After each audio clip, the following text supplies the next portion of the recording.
Hamas claiming responsibility for a barrage of rocket attacks launched toward Israel, sparking an exchange of fire that saw bloodshed on both sides.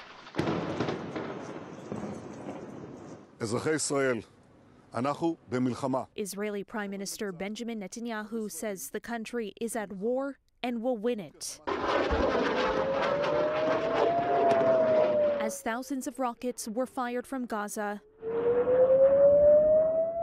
Unverified video released by Hamas showed militants pouring across the border and taking hostages.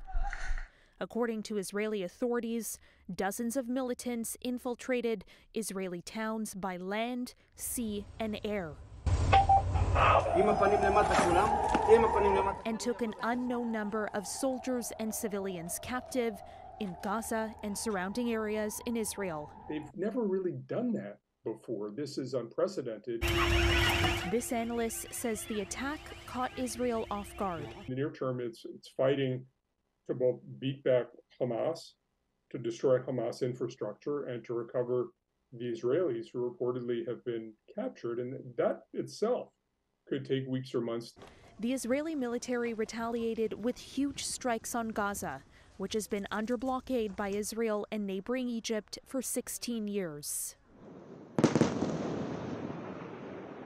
Jet fighters destroyed high-rise buildings the military says was used by senior Hamas terrorist operatives. Read a statement. Hamas deliberately places its military assets in the heart of the civilian population in the Gaza Strip, which is ruled by the militant group. The military wing of Hamas said in its own statement the attack was meant to avenge the Israeli blockade and was launched in defense of the Al-Aqsa Mosque, a site that is sacred to both Muslims and Jews. Let there be no mistake. The United States stands with the state of Israel. We will not ever fail to have their back.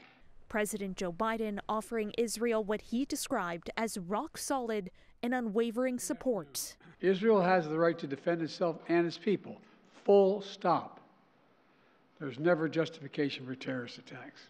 Several Western powers echoed that sentiment, including Prime Minister Justin Trudeau, who said Canada fully supports Israel's right to defend itself, adding civilian life must be protected. Now, Foreign Affairs Minister Melanie Joly says right now all Canadian staff in the embassy are accounted for. The Government of Canada is currently advising Canadians in the affected area in Israel, the West Bank, or the Gaza Strip to shelter in place. As night fell, the fighting continued and the death toll continued to rise. In an evening address to the nation, Prime Minister Netanyahu warned of difficult days ahead. For City News, I'm Caryn Ceolin.